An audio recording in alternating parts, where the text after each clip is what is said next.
does Madagascar look like? In Africa. Island. Good. It is an island in Africa. So,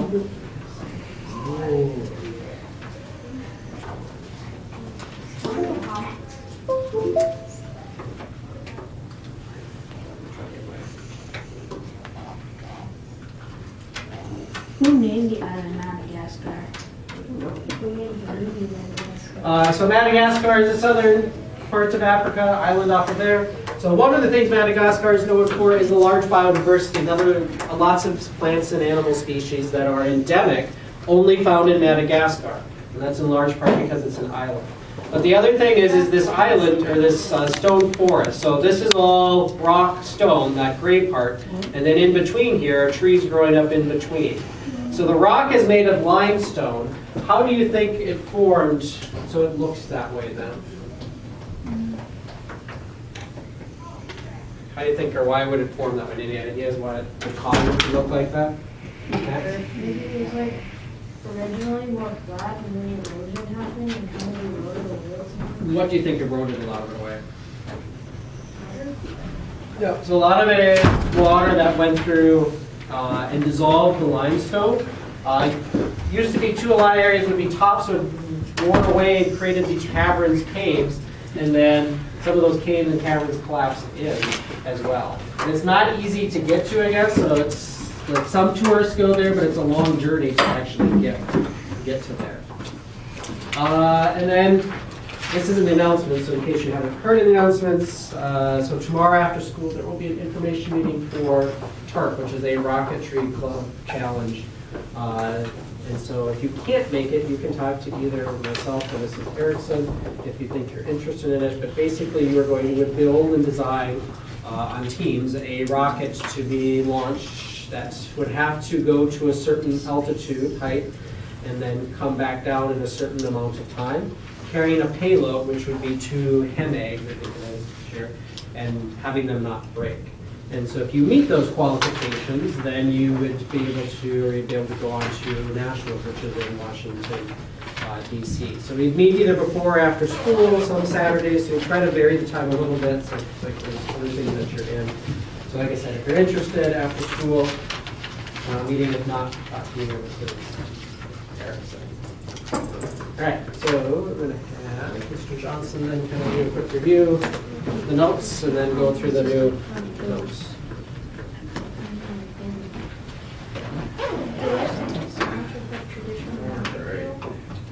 So as Mr. Dobovich said, my name is Mr. Johnson. I'm currently a student at NDSU and I'm going to school to be a teacher. So just to kind of go over what you guys learned yesterday, you guys went over colonization. Can anyone give me a definition of what colonization is? Yes. Controlling or extending like a territory into like a new one. Yeah. All right. What else is a part of colonization? Yes. Like extending like control over the neighboring territory and like trying to find like resources that they don't have yet. Another part of colonization is it usually displaces somebody. Who does it displace? Yes. The people that are native to that land. Yeah, the indigenous people or the natives. What if it's recolonized? People already native there. What was that? Said, what if it's recolonized? Well, and that would be a second attempt of a country trying to kind of restart one of the colonies they already have there. Will the following students please come to the office? I'd like to see James Vance, Mackenzie Walters, Brooke Kraft, and Roland Ragnar. Oops, and Kelly McLaughlin.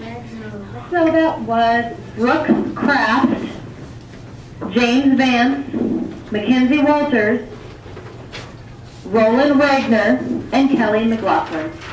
Thank you. So there's 4 main things you guys covered why Europeans went to the Americas. What were those reasons? Yeah.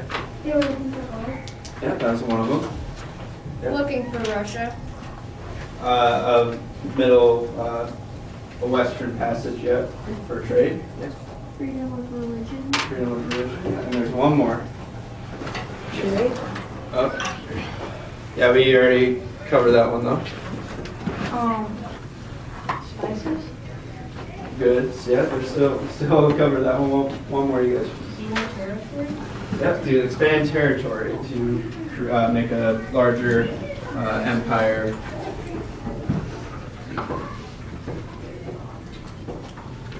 And then you guys went over the New England colonies. Can anyone tell me who were the main people who colonized that area and what they were looking for? Yes. Puritans.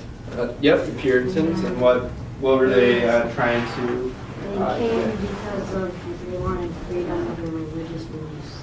Yeah, they were looking for religious freedom in their practices. They were looking for one more thing, though. What else were they looking for?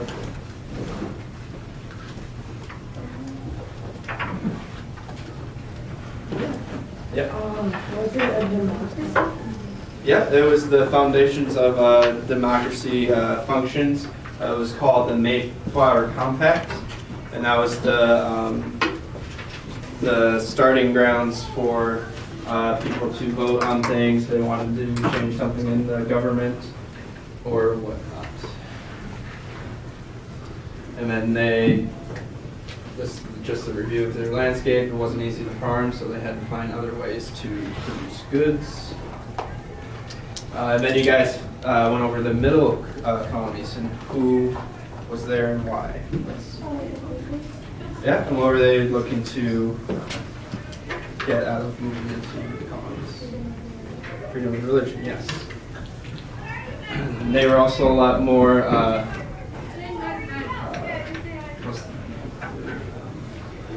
they were a lot more friendly towards the Native Americans and got a lot better with them than the North did, and they were led by William.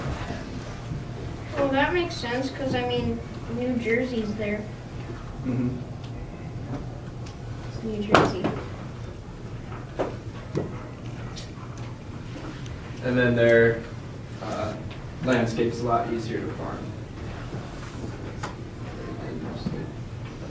And then today we're going to go over the southern colonies. So if you guys want to shade in the area on your map, about Maryland down. Yeah, I do. What are you doing? What are you buying?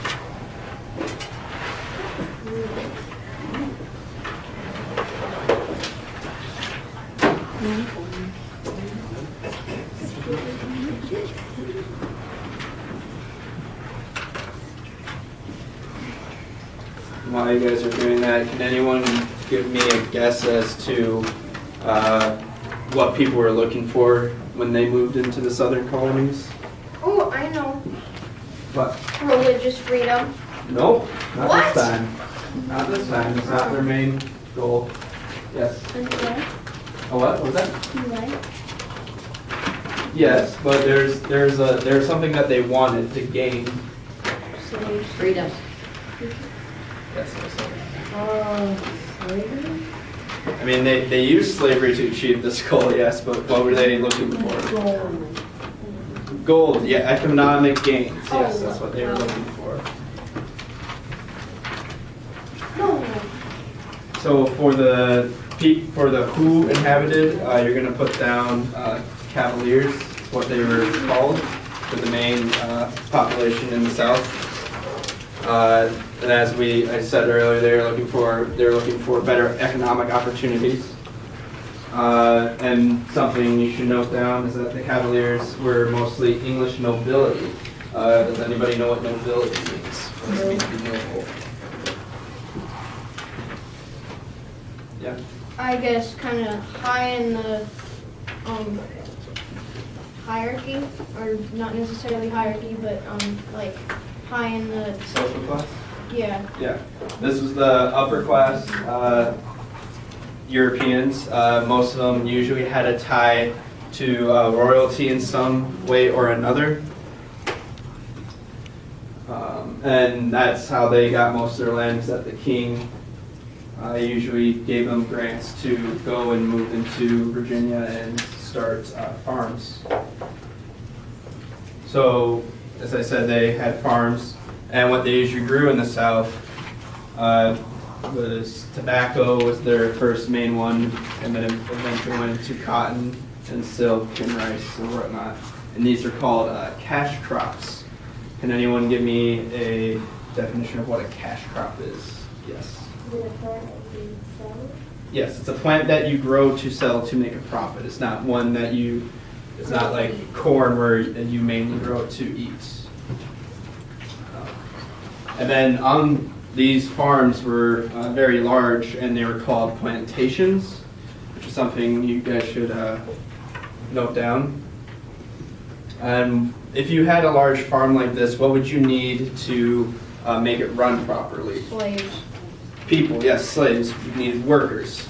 And they used two main methods to get these workers. One was indentured servants, which we'll go over in a second here. And the second was slaves. So, indentured servants, does anyone know what indentured means? Yes. Well, I know what an indentured servant is. Oh, could you give an example of that then? An indentured servant would be pretty much a paid slave. It's slightly better than a slave. You get, usually it's like, if you do this for a certain amount of time, you get land, you get this stuff and that stuff. Right. It's pretty much, you work for me for a long time, you get good stuff. Yeah, exactly. So how this would work would be, say, a lower class European wanted to come to America but couldn't afford it. They would contact one of the plantation owners and be like, I don't have the money to do this, but I'll be willing to work for you in exchange for you paying for my trip to America. And so they'd be like, okay, so I'd give you a contract and I'll pay for your trip over, as well as your housing and food and stuff, as long as you work for me for, say, 5 or 10 years. And what would happen is that sometimes the contracts wouldn't be very good, as the plantation owners wouldn't want to give up their servants so easily, and thus they would find little things to extend their service, such as, say, if they damaged one of the tools they were using on the plantation, they would say, oh, well, that was a very expensive tool, so I'm going to add another year to your service. And they would continue, in some cases, would continue to do this, and sometimes indentured servants wouldn't even be able to leave the plantation they were working on. However, some of the indentured servants did become successful and were very profitable from this exchange, and went on to receive land and other profits and become farmers themselves. And what is important about land? What can you do with land if you have a family? Let's say you have children. What can you give your children once you pass on or retiring? Yes. The land? Yep. You give them the land, which is. And what do you do for their children? What would they do for their children? Build stuff. Build stuff, and they'll keep passing down the land throughout the generations. And this is probably the biggest difference between indentured servants and slaves, and one of the most why indentured servants had more benefits and freedoms than slavery did. And this is just a better definition of it. They were cheap labor and were mainly used on tobacco plantations. And we got a short video here of indentured servants.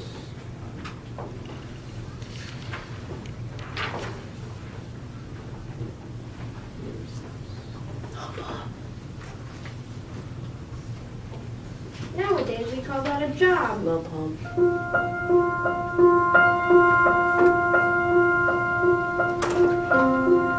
During the settlement of the New World, it was expensive to travel to America to begin a new life. Many people couldn't afford to leave Europe, so some people came to America as indentured servants. A wealthy person would agree to provide the money for an indentured servant to sail to America, and then they would provide them food, a place to live, and clothing for a set amount of time in exchange for them being servants. These terms of servitude were written into a contract, and the contract was enforced by the American courts. At the end of their servitude, they were often promised land to settle. Some indentured servants had learned a trade during their servitude and already had job skills when their contract ended. The history of indentured servants goes all the way back to 1607 during the settlement of Jamestown, the first successful British colony. During that time, there was a lot of work to be done in the New World. Homes and businesses needed to be built, and farms needed to be tended to. Many laborers were needed, but very few could afford the passage. The cost was usually half their annual wage, so the Virginia Company would pay for indentured servants to come to the New World, and then they would work off the cost of the passage over a few years.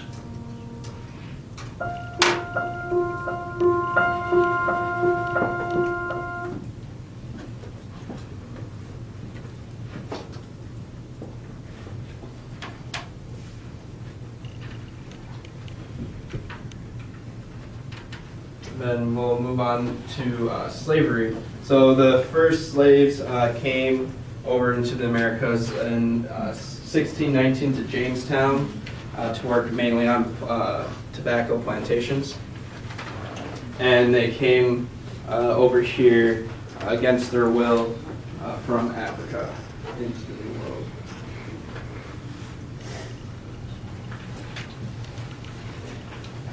And here's just a little map to show you guys where most of the slaves came from Africa and where they went to into the Americas. As you can see, most of the slaves did end up in the South, but notice that there are also a few that went into the middle colonies as well as the North colonies, and slaves were present in the northern colonies throughout their history as well as the beginnings of American history as well. So just remember that they didn't all go to the South. They were spread out throughout the colonies.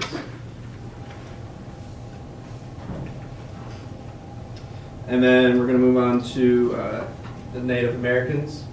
So what are some benefits that the Native Americans received from the colonists? Yes. New technology. New technology, yeah. What else? What else did the Europeans bring to the Native Americans? They brought amazing new sicknesses. Yes, they did. They brought diseases. Yes. Did they bring horses? Yep, they brought livestock, horses, cows. Yeah. New ways of living. New ways of living, new lifestyles, new culture. Yeah. Gunpowder. Gunpowder, guns. Yes, they brought guns. So what was those were some of the benefits, and we brought up disease. That's one of the big things they brought over. It was very crippling to the population of Native Americans. Why? So why was this so important? Why did the Native Americans get sick so often to these European diseases? Yes. I think after a while, like your body can stop some diseases, but since the Native Americans hadn't ever seen those types of diseases, they were more deadly to them. Right. They didn't have, their immune systems had never experienced these diseases before, so therefore they didn't have any tolerance to them or any combatants to them in their cellular systems, and therefore they were a lot more prone to become sick with European diseases such as smallpox, which is one of the major killers. They also, what is something else that is negative that happened towards the Native Americans with colonization? Yes. Did the Europeans take the land or kind of claim it as theirs? Yep. Yeah. The Europeans took a lot of their land, and as you'll learn through future classes, the Native Americans continue to keep being pushed west throughout American history. And here's just a side note, you don't have to write this down or anything, but The French colonists who were up in Canada, they had very beneficial relations with the Native Americans. They were focused more. The French were focused more on trade than the Europeans were, and they were not as persistent on expanding their territory after their initial colonies were established in America. And that's why the biggest fight in the history of Canada was when somebody held up a little sign that said, "I'm a little upset." Yeah. So. And the last thing we got to cover on your worksheet is the triangle trade. Does anybody know what a trade route is? Ooh. It's a repeated route that happens, like, pick up goods here, sell goods here, sell goods here and pick up more goods here, which you can sell to this place, and then it just keeps on going in a Right. little circle. Right, yeah.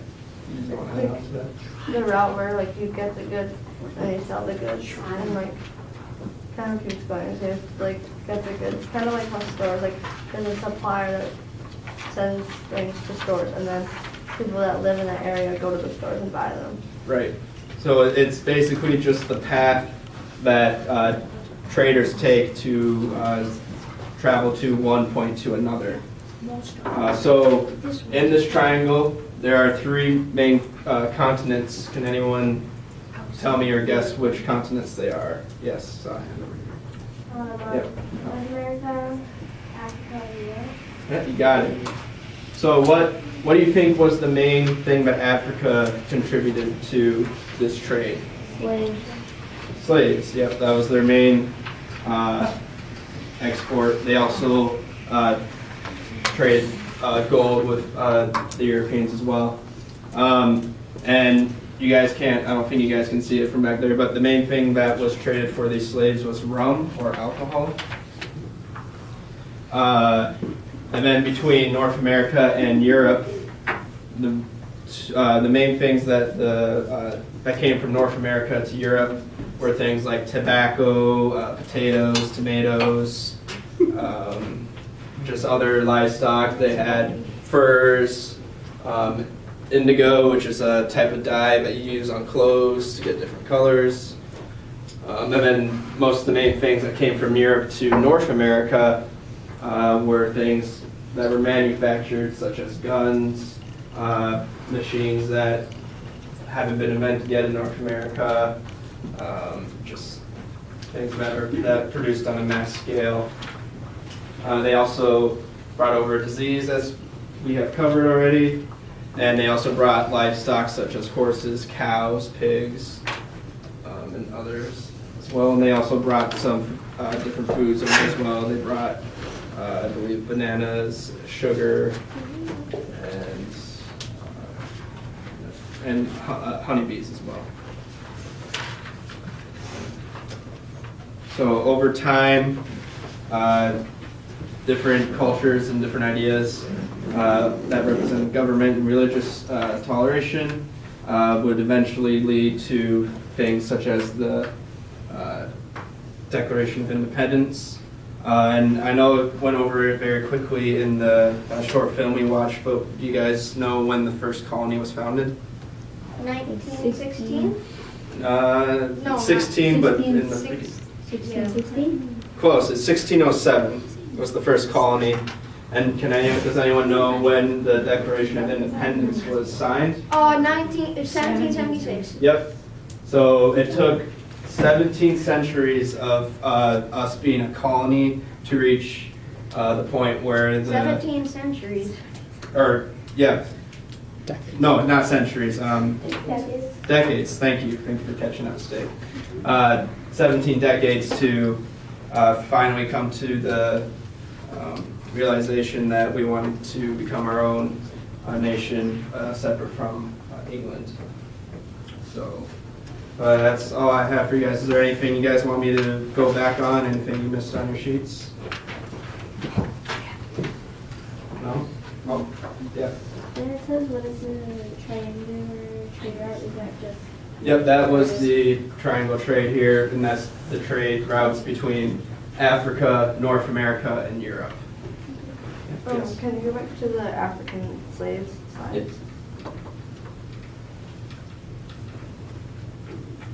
What was your question on it? I didn't get to fill in the one where it says when and where did the first slaves come from? They came from Africa, and they went to Jamestown.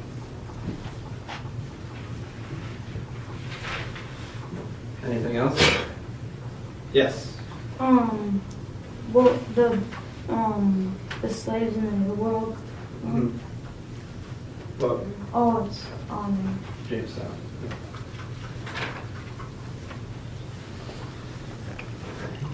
Mr. Dolovich, did I miss anything?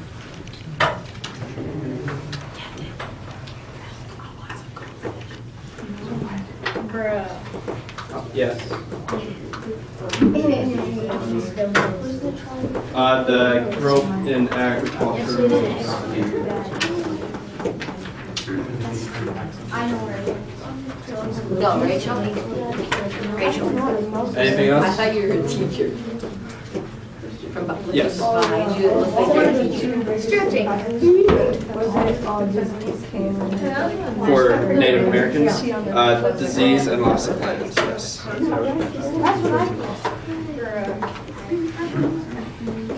So if you think about yesterday when you filled out your pre-assessment, where you're just writing out what you knew about colonization, do you feel like you know more about colonization? Oh, yeah. Okay, good. So I would say probably